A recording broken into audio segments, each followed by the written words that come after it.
আরম্ভ থেকে জীবনের শেষ পর্যন্ত হলো একটা যাত্রা। আর এই যে যাত্রা, সেই যাত্রা পথের মাঝেও আমরা অনেক নতুন যাত্রা নির্ধারিত করি, অন্য অনেক লক্ষ্য লাভ করি। এবার প্রশ্ন হলো যে লক্ষ্য বেশি গুরুত্বপূর্ণ নাকি যাত্রা? কেউ বলবে লক্ষ্য বেশি গুরুত্বপূর্ণ, কারণ তার জন্যই আমরা এই যাত্রা স্থির করি। কেউ বলবে যাত্রা বেশি গুরুত্বপূর্ণ, কারণ এই যাত্রা পথে চলতে চলতে আমরা অনেকগুলো শিক্ষা লাভ করি, কর্ম করার জন্য অনেক দিশা খুঁজে পাই। এবার লক্ষ্য এবং যাত্রা এই দুই গুরুত্বপূর্ণ, কিন্তু আরও একটা তথ্য আছে অত্যন্ত গুরুত্বপূর্ণ, যেটা বুঝে নেওয়া খুব প্রয়োজনীয়। আর সেটা হলো আপনার জীবন সাথী। সেই সাথী যে জীবনের সব পদক্ষেপে আপনার সাথে চলবে, আপনার সাথে থাকবে। সেই ব্যক্তির মধ্যে যদি করুণা থাকে, ভালোবাসা থাকে, তাহলে সে আপনাকে সাহায্য করবে, আপনার জন্য আপনার লক্ষ্য নির্ধারণ করবে, আপনাকে জীবনে একটা উচ্চ স্তরে নিয়ে যাবে। কিন্তু যদি সেই ব্যক্তি এর বিপরীত হন, তাহলে কোথাও না কোথাও তাকে পেতে পেতে, তার সাথে থাকতে থাকতে আপনি নিজের লক্ষ্য ত্যাগ করে দেবেন। তাই পথ এবং লক্ষ্য এই দুই নির্বাচন করুন, কিন্তু যখন আপনি জীবনসাথী নির্বাচন করবেন তখন কিছুটা সাবধানে, না হলে আপনার অভিজ্ঞতা সুখময় নয়, অত্যন্ত দুঃখজনক হতে পারে। আসুন আমার সাথে ভালোবেসে বলুন, রাধা রাধা। জীবনে কখনো আমরা বিজয়ী হই, কখনো আমরা পরাজিত হই, কখনো সুখ আসে, আবার কখনো দুঃখও আসে। আর যখন দুঃখ আসে তখন আমরা আমাদের এই দুঃখ কারোর সাথে ভাগ করতে চাই। আমরা কারোর সাথে নিজের দুঃখ ভাগ করে নিই, আর সেই ব্যক্তি আমাদের দুঃখ নিয়ে উপহাস করে। তখন আমরা আরো দুঃখী হয়ে যাই। আমরা এই সংসারকে দোষ দিতে থাকি, কিন্তু এতে সংসারের কোনো দোষ নেই। ভুল আপনার যে আপনি কোনো কুপাত্রকে নির্বাচন করেছেন দুঃখ ভাগ করার জন্য। মনে রাখবেন, যদি আপনার শরীরে ক্ষতস্থান তৈরি হয় এবং সেই ক্ষত নিয়ে আপনি প্রত্যেক জায়গায় ঘুরে বেড়ান, প্রত্যেক বাড়িতে আপনি ওষুধ হয়তো নাও পেতে পারেন, কিন্তু সেখানে নুন আপনি অবশ্যই পাবেন। সেই জন্য যখনই দুঃখ পাবেন, শুধু সেই ব্যক্তিদের কথা মনে করুন যারা আপনার দুঃখ, আপনার যন্ত্রণাকে বুঝতে পারবে, যারা আপনার সহায় হবার জন্য প্রস্তুত, আপনাকে সাহায্য করার জন্য প্রস্তুত, আপনার অন্তরকে প্রেরিত করতে প্রস্তুত। তাদের কাছে নয় যারা আপনার দুঃখ নিয়ে উপহাস করে। আসুন আর আমার সাথে ভালোবেসে বলুন, রাধা রাধা। প্রত্যেক মানুষ সাফল্যের শিখরে পৌঁছতে চান, প্রত্যেকেই তার জন্য চেষ্টা করেন, প্রত্যেকেই এটা চান যে নিজের নিজের ক্ষেত্রে আমি সর্বোচ্চ শিখরে পৌঁছব। এবার সবসময় আমাদের প্রতিভা পূর্ণরূপে আমাদের সহায়ক হতে পারে না। কখনো কখনো আমরা সেই কাজ একা করতে পারি না, কখনো কখনো আমাদের সাহায্যের প্রয়োজন পড়ে। আর ঠিক এমন সময় বেশিরভাগ মানুষ ভুল করে ফেলেন। আর ভুল হলো এটাই যে কিছু ব্যক্তি এতটাই তাড়াতাড়ি সাফল্যের শিখরে পৌঁছতে চান যে কারোর হাত ধরে পরবর্তী সিঁড়িতে ওঠার বদলে তিনি কারোর পা ধরে ওপরে যাওয়াটাই শ্রেয় বলে মনে করেন। এবার সাফল্য দুজনেই লাভ করেন, কিন্তু কাহিনীর এখানে সূত্রপাত ঘটে। যে ব্যক্তি কারোর হাত ধরে ওপরে পৌঁছন, সে অন্যের জন্য নিজের হাতটা বাড়িয়ে দেন, তাকে সাহায্য করেন, তাকে প্রেরণা প্রদান করেন। নতুন সম্পর্ক তৈরি হয়, বন্ধুত্বের বৃদ্ধি ঘটে এবং এই শ্রেষ্ঠ সম্পর্কগুলির সাথে উনি শ্রেষ্ঠ জীবন যাপন করেন। অন্যদিকে সেই ব্যক্তি যে কারোর পা ধরে সাফল্য অর্জন করেছিলেন, সেই ব্যক্তি শুধু একজন দাস হয়ে থেকে যান, শুধু তাকে দেওয়া সমস্ত আদেশ পালন করেন তিনি। তার নিজের কোনো ব্যক্তিত্ব গড়ে ওঠে না। সেই জন্য আপনি যখনই সাফল্যের পথে অগ্রসর হচ্ছেন, তখন পথ নির্বাচন সঠিকভাবে করুন, কারণ সাফল্যের ঊর্ধ্বেও একটি অন্য জীবন আছে। আসুন আমার সাথে ভালোবেসে বলুন, রাধা রাধা। সকলের মন আনন্দে ভরিয়ে তোলে কোকিলের মধুর স্বর, কিন্তু এই মধুর স্বর আমরা বর্ষাকালে শুনতে পাই না কেন? তার কারণ কিন্তু এটা নয় যে বর্ষাকালে কোকিল অসুস্থ থাকে, তা নয়। কোকিল সিদ্ধান্ত নেয় নীরব থাকার, কিন্তু এই সিদ্ধান্ত কেন নেয়? তার কারণ হলো ব্যাঙ। বর্ষার ঋতুতে অনেক ছোট ছোট স্থানে জল জমে, আর সেই কারণে অনেক ব্যাঙের জন্ম হয়। এবার ওই ব্যাঙগুলোর ধ্বনি এতটাই প্রবল হয় যে তাদের মাঝে এই কোকিল যতই মধুর সুরে ডাকুক না কেন তার স্বর আমাদের কানে পৌঁছবে না। সেই জন্য ও সিদ্ধান্ত নেয় চুপ থাকার। আর এটাই হলো আমাদের জীবনের শিক্ষণীয় বিষয়। আপনি যদি এমন কোথাও থাকেন যেখানে আপনার আশেপাশে মূর্খ মানুষ আছেন, তাহলে সেখানে চুপ করে থাকাই হলো সবথেকে শ্রেষ্ঠ সিদ্ধান্ত। কারণ ওই মূর্খদের চিৎকারের সামনে কেউ আপনার জ্ঞানের কথা বুঝতেই পারবে না। সেই জন্য সেখানে চুপ করে থাকুন। পরবর্তীতে গিয়ে যেমন এই ব্যাঙের ডাক এটা শান্ত হবে আর তারপর থেমে যাবে, ঠিক তেমন মূর্খদের সময় একটা নির্দিষ্ট কালের পর গত হয়। আর তারপরে আসে বিবেকবানদের সময়, আপনার সময়। শুধু ধৈর্য ধরুন। আসুন আর আমার সাথে ভালোবেসে। নমস্কার বন্ধুরা, কৃষ্ণপ্রিয়া 007 চ্যানেলটিতে সকলকে স্বাগত জানাচ্ছি। তোমরা যে শ্রীকৃষ্ণের বাণী ভিডিওগুলো পাচ্ছ, এগুলো তোমাদের কেমন লাগছে? তোমরা আমাকে একটা ছোট্ট করে লাইক দিয়ে কমেন্ট শেয়ার করে আমাকে জানিও, এবং পাশে থাকা বেল আইকনটি তোমরা প্রেস করে দিও। নতুন নতুন সুন্দর সুন্দর ভিডিও পেতে তোমরা বেলটি প্রেস। রাধা। মস্তিষ্কের মেধা প্রত্যেক মানুষের কাছেই আছে। এর বর্গীকরণ করা সম্ভব 3টি স্তরে: নিম্ন, মধ্য এবং উচ্চ। এবার সেই ব্যক্তি যার মস্তিষ্ক মেধা নিম্ন স্তরের, তিনি কোন বিষয়ে কথা বলেন, কোন বিষয়ে আলোচনা করেন, কি সেই বিষয় যা নিয়ে এনারা ভাবেন? লেনদেন, লাভ ক্ষতি, সম্পর্ক ভাঙা গড়া, জীবনের এই ছোট ছোট বিষয়গুলি। এর ঊর্ধ্বে এনাদের কথা এবং ভাবনা যায়ই না। এবার যে ব্যক্তি এমন হন যার মস্তিষ্ক মেধা মধ্যস্তরের, সেই ব্যক্তি কি করেন, কোন বিষয়ে কথা বলেন? জীবনের ঘটনাগুলির বিষয়ে কথা বলেন। কি হয়েছিল, কিভাবে হয়েছিল, কিভাবে সেটা আরো বেশি শ্রেষ্ঠ করে তোলা সম্ভব। আর সেই ব্যক্তি যাদের মস্তিষ্ক মেধা উচ্চ স্তরে থাকে, তারা কি নিয়ে ভাবেন, তারা কি নিয়ে আলোচনা করতে থাকেন? তিনি ভাবেন যে কিভাবে নিজের চিন্তাভাবনা আরো বেশি শ্রেষ্ঠ করে তোলা সম্ভব। তিনি ভাবেন যে কিভাবে আমরা নিজেদের অপগুণগুলিকে দূর করে দিতে পারি, কারণ সেটা করতে পারলে জীবন আপনা থেকেই শ্রেষ্ঠ হয়ে উঠবে। মস্তিষ্ক মেধা আমাদের সবার কাছে আছে। এবার আমাদের এটা বেছে নিতে হবে যে কোন স্তরটা আমরা আপন করতে চাই। যদি আজকের এই মুহূর্তে আপনি নিম্ন স্তরেও থাকেন, তাহলে তা মেনে নিন, চিন্তার কোনো বিষয় নেই। এখনো চাইলে আপনি উচ্চ স্তরে পৌঁছতেই পারেন। সেটাই বেছে নিন, জীবন শ্রেষ্ঠ করে তুলুন, আর আমার সাথে ভালোবেসে বলুন রাধা রাধা। অত্যন্ত শ্রেষ্ঠ একটা কথা আছে, যদি একটা দরজা বন্ধ হয় তাহলে ঈশ্বর নিজে আমাদের জন্য আরেকটা দরজা খুলে দেন। কিন্তু কিছু মানুষ আছেন যারা এটা ভাবেন যে আমার সাথে তো এরকম হলোই না, আমাদের জন্য তো কোনো নতুন দরজা খুলল না, কোনো নতুন পথ আমরা খুঁজে পেলাম না। সেই বিষয়ে আমরা চিন্তা করি, দুঃখ পাই যে এরকম কেন হলো। কখনো কখনো নতুন দরজা উন্মুক্ত হয়, কিন্তু পুরনো যে বন্ধ দরজা আছে তার সামনেই আমরা দুঃখী হয়ে বসে থাকি, আর এমন ভাবে বসে থাকি যে নতুন দরজার দিকে আমাদের চোখই যায় না। কখনো কখনো ঈশ্বর জেনে শুনেই আমাদের জন্য নতুন দরজা, নতুন পথ উন্মুক্ত করেন না, কারণ তিনি চান যে আমরা যেন পরিশ্রম করি, কর্ম করি, নিজেকে আরো বেশি শ্রেষ্ঠ করে তুলি, সক্ষম হই, আর নিজের পথ আমরা নিজেই খুঁজে নিই।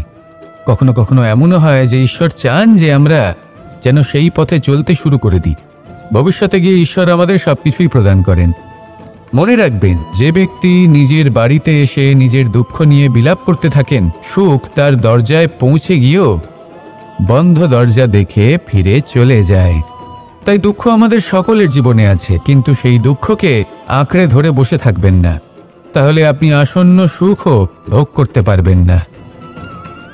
আসুন আমার সাথে ভালোবেসে বলুন রাধা রাধা।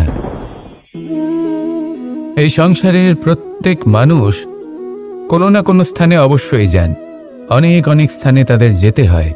এবার এমন কিছু মানুষ আছেন যারা সেই স্থানে হয়তো কখনোই যাননি, উদাহরণ হিসেবে বলবো, কিছু মানুষ আছেন যারা মন্দিরে যান, চিকিৎসালয়ে যান, কিছু মানুষ কারোর বিবাহ উৎসবে যান, আবার কিছু মানুষ আছেন যারা নাস্তিক হন এবং কখনোই মন্দিরে যান না। কিছু মানুষ অসুস্থ হন না, তাই চিকিৎসালয়ে যেতে হয় না। এমনও কিছু মানুষ থাকেন যারা সামাজিক উৎসব থেকে দূরে থাকাটাই পছন্দ করেন।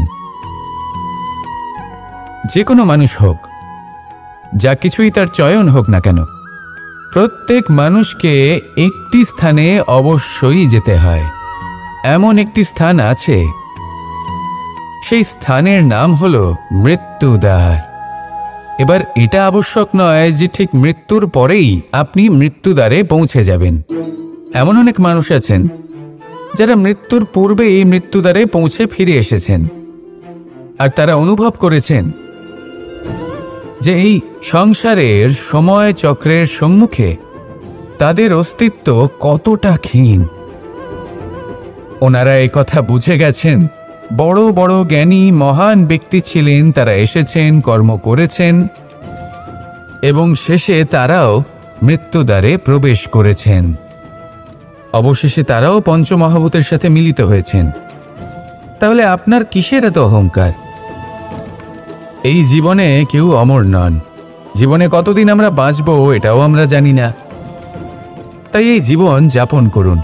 এই জীবনের প্রত্যেক মুহূর্ত এমনভাবে যাপন করুন, এই কথা মাথায় রেখে যে কোনো মুহূর্তে আমাদের মৃত্যুদ্বারে প্রবেশ করতে হতে পারে, তাই না? আসুন আর আমার সাথে ভালোবেসে বলুন, রাধা রাধা। কথা মানুষের পাওয়া সবচেয়ে অদ্ভুত উপহার। এই কথাই মানুষকে এই সংসারের সমস্ত প্রাণীর থেকে ভিন্ন করে তোলে, সংসারের সবচেয়ে উপরে নিয়ে যায়। এই কথার কারণেই আমরা একে অপরের সাথে ভাব আদান প্রদান করি। আমি আমার মনের ভাবনা অন্য কাউকে ব্যক্ত করতে পারি, অন্য কেউ তাদের ভাবনা আমাকে ব্যক্ত করতে পারে। এই কথাই আমাদের সবচেয়ে বড় ঢাল। এবারে দেখুন, আপনি নিশ্চয়ই লক্ষ্য করেছেন, কারোর কথা মধুর হলে লোকে তাকে ভালোবাসে, তাকে নিজের বন্ধু বানায়।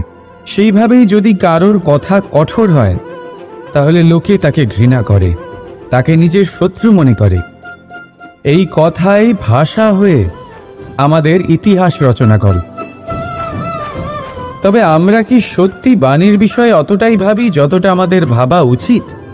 ভেবে দেখুন, মানুষের কথা বলতে শিখতে কত সময় লাগে। কোনো বালক 1.5 বছর বয়সে কথা বলতে শেখে, কেউ 2 বছরে, কেউ 3। এবার দেখুন, মানুষ 1.5 বছর বয়সে কথা বলতে শিখে গেলেও তার কি বলা উচিত এটা সারা জীবনেও শিখতে পারে না। এর উপরে মনোনিবেশ করুন, এটা বোঝবার চেষ্টা করুন কি বলা উচিত। নিজের কথা শুদ্ধ করুন, নিজের কথা মধুর করুন, আর সেই মধুরতার সাথে আমার সঙ্গে বলুন, রাধা রাধা। সময়, কথায় বলে সময়ের পূর্বে কিছুই হয় না। প্রতিটা ঘটনার একটা সময় থাকে। সময়ের আগে না সূর্যোদয় হয় আর না সূর্যাস্ত হয়। সময়ের পূর্বে গাছে না ফুল ফোটে, না ফল ধরে। কিন্তু একটা কথা ভেবে দেখুন, যদি বর্ষা আসার আগে কৃষক ভূমিকে না প্রস্তুত করে, বীজ রোপণ না করে, তাহলে কি ফসল ফলবে? যদি কোনো যোদ্ধা যুদ্ধের পূর্বে নিজের অস্ত্রে ধার না দেয়, তাহলে সে যুদ্ধ কি করে লড়বে? এর মানে এটাই হলো যে সময় আপনার যখন আসার তখন অবশ্যই আসবে, কিন্তু ততক্ষণ এটাও গুরুত্বপূর্ণ যে আপনি নিজেকে তার জন্য তৈরি রাখুন।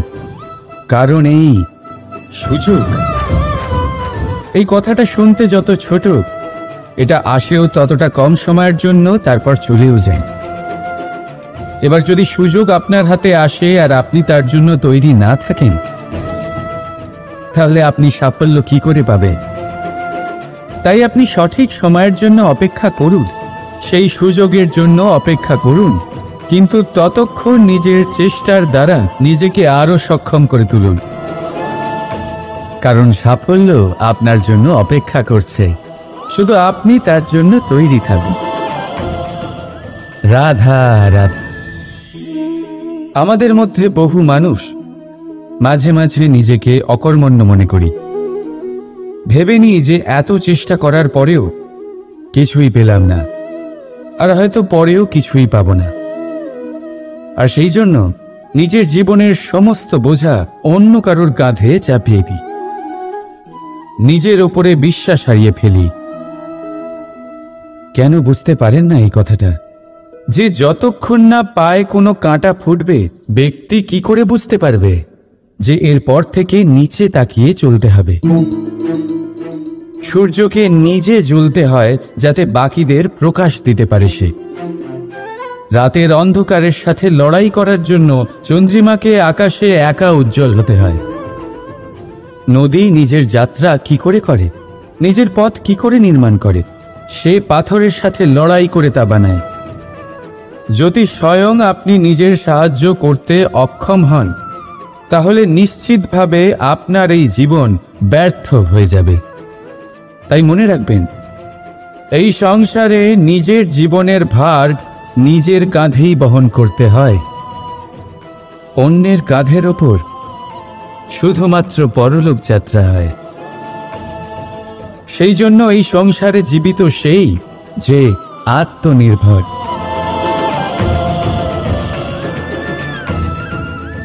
রাধা রাধা।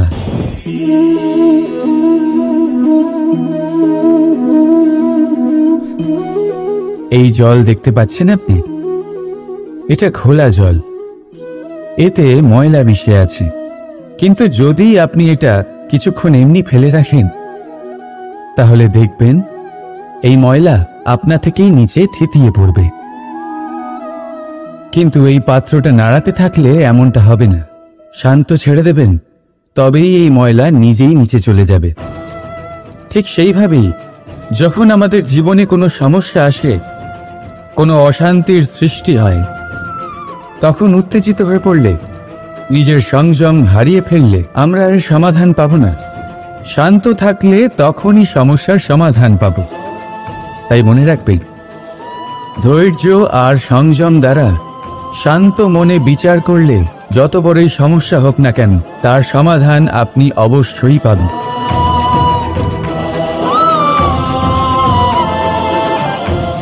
কারণ অশান্তির সমাধান শুধুমাত্র শান্তি। রাধা রাধা। আমরা যখনই কোনো গাছের চারা রোপণ করি, তখন সবার আগে পরীক্ষা করে দেখি যে যেখানে আমরা চারা রোপণ করতে চলেছি সেখানকার মাটি আদৌ উর্বর কি না, সেই মাটি সেই চারাকে বাড়তে সাহায্য করবে কিনা। যখন একটা চারা রোপণের আগে আমরা এত কিছু ভাবতে পারি, তাহলে কাউকে বিশ্বাস করার আগে আমরা কেন ভাবি না? জীবনে কখনো এই বিশ্বাসরূপী চারা কোথাও রোপণ করার আগে বোঝার চেষ্টা করুন যে যার ওপর আপনি বিশ্বাস করতে চলেছেন সে কি আদৌ আপনার বিশ্বাসের যোগ্য কি না। ভেবে দেখুন সেই ব্যক্তি ভবিষ্যতে গিয়ে আপনার বিশ্বাস ভাঙতে পারে কি না। এটাও ভেবে দেখুন যে যাকে আপনি বিশ্বাস করতে চলেছেন তাকে আপনি বিশ্বাস করলে নিজের জীবনের উদ্দেশ্যে আপনি অগ্রসর হতে পারবেন কি না। আর তার জন্য প্রয়োজন সঠিক সিদ্ধান্ত, পরখ করা, কোনটা উচিত কোনটা অনুচিত সেটা বোঝা। আর তাতে কিন্তু আপনি সন্দেহবাতিক হবেন না, তাতে আপনি আরও নিপুণ হয়ে উঠবেন। তাই যদি আপনি নিপুণ হয়ে উঠতে চান, তাহলে বোঝার চেষ্টা করুন, পরখ করে দেখুন, কোনটা উচিত কোনটা অনুচিত বুঝুন। আর বিশ্বাস তখনই করুন যখন আপনি 100% নিশ্চিত হবেন যে সে বিশ্বাসের যোগ্য। আসুন আমার সাথে ভালোবেসে বলুন, রাধা রাধা। আজ আপনাকে একটা গল্প শোনাচ্ছি। একদিন এক ব্যক্তি নিজের দ্বারে লিখে দিলেন, আজ আমি ভীষণ দুঃখী, আজ আমার সাথে কেউ দেখা করতে আসবেন না। কিছুক্ষণ পরে তার এক বন্ধু এলো, সেই লেখা পড়ল, তাও গিয়ে তার সাথে দেখা করল। সে বলল, আমি লেখাপড়া জানি না, কিন্তু আমার বন্ধুর মনের এই বেদনা, এটা আমাকে সবসময় ডাক দেয়। এরাই হলো আসল বন্ধু। কোনো কারণে আপনি যদি দুঃখ পান, কোনো সমস্যার সমাধান না বের করতে পারেন, এই সংসার থেকে আলাদা হয়ে যেতে চান, তাও এই বন্ধু আপনার সাথেই থাকবে। সমস্যার সমাধান না দিতে পারলেও আপনার সম্বল হয়ে অবশ্যই থাকবে। হয়তো আপনার দুঃখ কম করতে পারবে না, কিন্তু আশার আলো অবশ্যই দেখাবে। যখন আপনি সংসারের থেকে আলাদা হয়ে যান, তখনও আপনার সাথে যুক্ত থাকে আপনার এই বন্ধু, আসল বন্ধু। এবারে আমরা মানুষেরা বড়ই বিচিত্র। তারা সব সময় যে কোনো জিনিসের মাহাত্ম্য দুবার বুঝতে পারে। এক, তা পাওয়ার আগে। দুই, তা হারাবার পরে। এবারে ঠিক এরকমই আমাদের বন্ধুরাও হয়। যদি আজ আপনার বন্ধুরা আপনার সাথে থাকে, তাদের প্রতি কৃতজ্ঞ থাকুন, তাদের প্রসন্ন রাখুন, তাদের মাহাত্ম্য বুঝুন। কারণ একবার আপনি এদের হারালে অনুতাপ করলেও আর এদের ফেরত পাবেন না। তাই ভালোবাসুন, বন্ধুত্ব বজায় রাখুন, আর আমার সাথে প্রসন্ন হয়ে বলুন, রাধা রাধা। বেশিরভাগ মানুষ এ কথা বলে থাকেন যে সময় অত্যন্ত বলশালী, সময় হলো খুবই শক্তিশালী। সময়কে চোখে দেখা যায় না, কিন্তু আমাদের সমস্ত কিছু দেখিয়ে দিয়ে যায়। তাই এই সময়কে কিছুটা ভয় পাওয়া প্রয়োজন। চলুন, প্রত্যেকের ভাবনা আলাদা, প্রত্যেকের মানসিকতার পিছনে নিজস্ব অভিজ্ঞতা রয়েছে, তাকে আমি সম্মান করি। আর কোথাও না কোথাও এই কথাটা সত্যি। কিন্তু যে ব্যক্তি নিজের জীবনে বিকাশ ঘটাতে চান, তিনি যতই এই সময়কে ভয় পান না কেন, তাকে এই সময়কে বুঝতে চেষ্টা করতেই হবে। যদি আপনি সাফল্যের পথে অগ্রসর হতে চান, তাহলে এই সময়কে বুঝুন, এর কথা বোঝার চেষ্টা করুন। এটা খুব আবশ্যক। দেখুন, আমরা সবাই জানি সময় আমাদের কাল, একদিন না একদিন সময় আমাদের অবশ্যই গ্রাস করবে। ততদিন এই সময়কে সম্মান করতে শিখুন। এটা কতটা শক্তিশালী সেটা বুঝতে চেষ্টা করুন, আর সময়ের সাথে তালে তাল মিলিয়ে চলতে চেষ্টা করুন। সময় নিজে থেকেই শুভ হয়ে উঠবে। আসুন আমার সাথে ভালোবেসে বলুন, রাধা রাধা। জন্ম এবং মৃত্যু, এই দুই হলো মানুষের জীবনের সবথেকে গুরুত্বপূর্ণ দুই মুহূর্ত। মানুষ যখন জন্ম নেয়, তখন তার কাছে এই সংসার জন্মগ্রহণ করে, এবং এই সংসারে যে জ্ঞান আছে, পুণ্য আছে, পাপ আছে, উচিত অনুচিত আছে, সেই সব কিছু সে জানতে পারে। এবার যেই মুহূর্তে তার মৃত্যু হয়, তার কাছে এই সব কিছুরই মৃত্যু হয়ে যায়। এবার মানুষের যখন জন্ম হয়, এই শুভ দিনের প্রসন্নতার কারণে মিষ্টি বিতরণ করা হয়, উপহার বিতরণ করা হয়, সবাই তা গ্রহণ করেন। এবার মানুষ যখন মৃত্যু লাভ করেন, তখনও শ্রাদ্ধের কাজের সময়ও নানান মিষ্টি বিতরণ করা হয়, সবাই সেটাও গ্রহণ করেন। এবার এই মিষ্টি দ্বারা আমরা জীবনে মিষ্টি মুখ করি, কিন্তু আমাদের জীবনের সবথেকে গুরুত্বপূর্ণ এই মুহূর্ত, এই দুই দিনেই আমরা এটা গ্রহণ করতে পারি না। কখন গ্রহণ করতে পারি? যখন উচিত সময় আসে। আর উচিত সময় কখন আসে? জন্মদিন এবং মৃত্যুদিন, এই দুইয়ের মাঝের মুহূর্ত, জীবনকাল। এই জীবনকালেই আপনি মিষ্টি খেতে পারেন, সুস্বাদু ব্যঞ্জন খেতে পারেন, শ্রেষ্ঠ কর্ম করতে পারেন, পুণ্য করতে পারেন, এই সংসারকে প্রেরিত করতে পারেন। তাই এই জীবনকালকে ব্যর্থ হতে দেবেন না। এই সময় অত্যন্ত শ্রেষ্ঠ কর্ম করুন, মহান হয়ে উঠুন, আর আমার সাথে ভালোবেসে বলুন, রাধা রাধা। প্রেম অত্যন্ত পবিত্র অনুভূতি, শুদ্ধ অনুভূতি। কোনো অশুভ মানুষের হৃদয় পরিবর্তন করার ক্ষমতা রাখে, তাদের মনেও করুণা জাগ্রত করার ক্ষমতা রাখে। কিন্তু কিছু মানুষ এমন আছেন, কিছু পরিস্থিতি, কিছু মুহূর্ত এমন আসে যখন প্রেমে শান্ত থাকা যায় না। ভালোবেসে কিছু বোঝানোর জন্য আমি যুদ্ধ থেকে পালিয়েছিলাম, আমাকে যুদ্ধবিমুখ বলা হয়েছিল। কিন্তু তখনও যখন জরাসন্ধ বুঝতে পারল না, তখন ওকে দুটুকরো করে সমাপ্ত করতে হলো। প্রেমপূর্বক মৈত্রীর প্রস্তাব নিয়ে আমি হস্তিনাপুরে গিয়েছিলাম, কিন্তু যখন দুর্যোধনের অশুভ বুদ্ধি এটা বুঝতে পারল না, তখন আমাকে মহাভারত রচনা করতে হলো। ভালোবেসে এই সংসারের জন্য আমি বাঁশি বাজাই। কিন্তু এমন কিছু মানুষ আছেন যারা প্রেমের ভাষা বুঝতে পারেন না। তাদের হাত থেকে এই সংসারে যে ভালোবাসা আছে তাকে রক্ষা করার জন্য আমাকে হাতে সুদর্শন চক্র তুলে নিতে হলো। এই সংসারে ভালোবাসা গুরুত্বপূর্ণ। এই সংসারকে যদি ভালোবাসা দিয়ে ভরিয়ে তুলতে পারেন, এই সংসার একটু বেশি সুন্দর হয়ে উঠবে, চারিদিকে প্রসন্নতা ছেয়ে যাবে। কিন্তু যখন এমন একটা সময় আসে যখন ভালোবাসা সংকটে পড়ে যায় আর তাকে রক্ষা করা অনিবার্য হয়ে পড়ে, তাহলে যদি তার জন্য কঠোর হতে হয় সেটা হন। যদি হাতে অস্ত্র তুলে নিতে হয় তা তুলে নিন। এই ভালোবাসাকে সুরক্ষিত রাখা প্রয়োজনীয়। আসুন আমার সাথে ভালোবেসে বলুন, রাধা রাধা। মানুষের জীবনে দুটি বড় মাপের সম্বল আছে। প্রথম হলো আশা। আশা যেটা আমাদের সামনে পথ চলার প্রেরণা যোগায়। আশা যা আমাদের শক্তি প্রদান করে, সাহস যোগায়, আমাদের এটা বোঝায় যে এখন অনেক কিছু শুভ হওয়া বাকি আছে, ভয় পেও না। আর দ্বিতীয় হলো বিশ্বাস।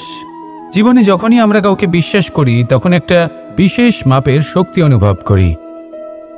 কখনো কখনো এই আশা হতাশায় পরিবর্তিত হয়ে যায়, আর বিশ্বাসঘাতকতায় পরিবর্তিত হয়। তখন কি করা যায়? তখন কি আপনি এটা বলবেন যে আশা করা অনুচিত, বিশ্বাসের অস্তিত্ব নেই? না, এটা কখনোই অনুচিত নয়। আপনি যদি কাউকে বিশ্বাস করেন আর সেই বিশ্বাস যদি সেই ব্যক্তি ভঙ্গ করে, তাহলেও এটা আপনার দোষ, কারণ আপনি সিদ্ধান্ত নিয়েছিলেন যে আপনি সেই ব্যক্তির ওপর বিশ্বাস করবেন। আপনার সিদ্ধান্তে দোষ ছিল, আপনার ভাগ্যে নয়। কিন্তু ধরুন এমন একটা পরিস্থিতি এলো, তখন কি করা উচিত? আশা করুন তাদের থেকে যারা আপনার থেকে বড়, আর বিশ্বাস করুন তাদের যারা আপনার সমতুল্য। আশা করতে হলে ঈশ্বরের কাছে করুন যে আমি জীবনে যা কিছুই করছি, যে কর্ম করছি, যাকে বিশ্বাস করছি, তারা আমার সাথে যেন কোনো অনুচিত না করেন।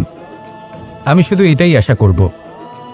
আর বিশ্বাস অন্য কারোর ওপর করার আগে নিজের ওপর করুন, কারণ সত্যি বলতে আপনি নিজেকে কখনোই ঠকাবেন না, তাই না? আসুন আমার সাথে ভালোবেসে বলুন, রাধা রাধা। এই নিম পাতাকে দেখুন, ওর কিন্তু অনেকগুলো গুণ আছে। অনেক অসুখের নিরাময়ের জন্য এই নিম ওষুধ হিসেবে ব্যবহৃত হয়। এটা এই পরিবেশের জন্যও ভালো, আমাদের শরীরের জন্যও ভালো। কিন্তু যখন এটা চেখে দেখবেন তখন বুঝতে পারবেন এই নিম পাতা খুব তেতো। এবার এই যে নিম পাতার স্বাদ তেতো, সেটা কি খারাপ ব্যাপার? তেতো স্বাদ হওয়া কি খারাপ ব্যাপার? দেখুন, নিম পাতার স্বাদ তেতো, তাতে ওর কোনো দোষ নেই। ঠিক সেভাবেই আমের স্বাদ মিষ্টি, তাতে আমের কোনো মাহাত্ম্য নেই। কে নির্ধারণ করে যে কোনটা মিষ্টি আর কোনটা তেতো? জিহ্বা। আমাদের জিহ্বা আমাদের বুঝিয়ে দেয় যে কোনটা মিষ্টি আর কোনটা তেতো, আর আমাদের এই জিহ্বার মিষ্টি পছন্দ। ঠিক সেভাবেই যদি আপনি নিমের মতো হন, আপনার মধ্যে অনেক ভালো গুণ আছে, আপনি জানেন, আপনি সৎকর্ম করতে চান আর করতেই থাকছেন। কিন্তু এমন কোনো ব্যক্তি আছেন যে আপনাকে ঠিক বুঝে উঠতে পারছেন না, কোনো ব্যক্তি হয়তো আপনাকে ততটা সম্মান করছে না, তাহলে এতে আপনার কোনো দোষ নেই। আপনি নিজের কর্ম করতে থাকুন। যদি সমস্যা বা দোষ কিছুতে থাকে তাহলে সেই ব্যক্তির পরখ করার ক্ষমতায় আছে। আপনি শুধু নিজেকে বিকাশের পথে নিয়ে যান, সৎকর্ম করুন আর আমার সাথে ভালোবেসে বলুন, রাধা রাধা। সংসারে সকলের মনে বাসনা থাকে তারা যেন ধন অর্জন করতে পারেন। সবাই তার জন্য চেষ্টাও করেন। একটি অত্যন্ত ছোট শিশুও যখন সে কোনো উপহার পায়, তার থেকে সে অবশিষ্ট ধন সঞ্চয় করতে চেষ্টা করে, কারণ আমরা ভাবি যে সংগ্রহ করলে আমরা ধনী হয়ে উঠতে পারবো, ধনবান হয়ে উঠতে পারবো। এবার এটাই কিন্তু গুণের ক্ষেত্রেও প্রযোজ্য। যদি আপনারা জীবনে গুণবান হতে চান তবে সংগ্রহ করার কোনো প্রশ্নই নেই, আপনাকে শুধু সম্পত্তি খরচ করতে হবে। আমি ধনের কথা বলছি না, আমি সংসারের সবথেকে মূল্যবান সম্পত্তির কথা বলছি, সেটা হলো সময়। গুণবান হওয়ার জন্য আপনাকে শুধু সময় খরচ করতে হবে, অর্থাৎ প্রত্যেক মুহূর্তের সদ্ব্যবহার করতে হবে, আর তাও উচিত প্রকারে। যদি এই কাজ আপনি করতে পারেন তাহলে আপনি থেকেই গুণবান হয়ে উঠবেন। আর একবার যদি গুণবান হয়ে উঠতে পারেন তাহলে ধনবানও অত বেশি সময় লাগবে না। সেই জন্য জীবনে গুণ অর্জন করুন, সময়ের সদ্ব্যবহার করুন, আর আমার সাথে ভালোবেসে বলুন রাধা রাধা। সবাই বলেন যদি সংসারে কিছু জয় করতে চাও তাহলে নিজেকেই পথপ্রদর্শক হতে হবে। এই সংসারকে যদি প্রকাশমান করতে চাও তাহলে প্রদীপের মতো তোমাকেও জ্বলতে হবে। এই কথা অত্যন্ত শ্রেষ্ঠ, কিন্তু প্রদীপের মতো জ্বলার পূর্বে কিছু সাবধানতা অবলম্বন করা প্রয়োজনীয়। কিভাবে? ভেবে দেখুন, চারিদিকে অন্ধকার, আমার প্রকাশের প্রয়োজন। সেই ক্ষেত্রে যদি আমি একটি দীপক প্রজ্বলিত করি তাহলে চারদিক প্রকাশমান হবে, আমার ভালো লাগবে। কিন্তু ধরুন মাথার উপর কড়া রোদ আর তার মাঝে আমি একটি প্রদীপ জ্বালাতে শুরু করলাম, তখন কি হবে? আমি নিজেই বুঝতে পারবো যে আমি মূর্খামি করছি। মাটির প্রদীপ, তেল, প্রচেষ্টা, সময়, এই সব কিছু নষ্ট করছি। সেই জন্য মনে রাখবেন, জীবনে পরিশ্রম করা প্রয়োজনীয়, কিন্তু পরিশ্রম কোথায় করতে হবে, কতটা করতে হবে, সেটা মাথায় রাখা আরও প্রয়োজনীয়। আসুন আমার সাথে ভালোবেসে বলুন রাধা রাধা।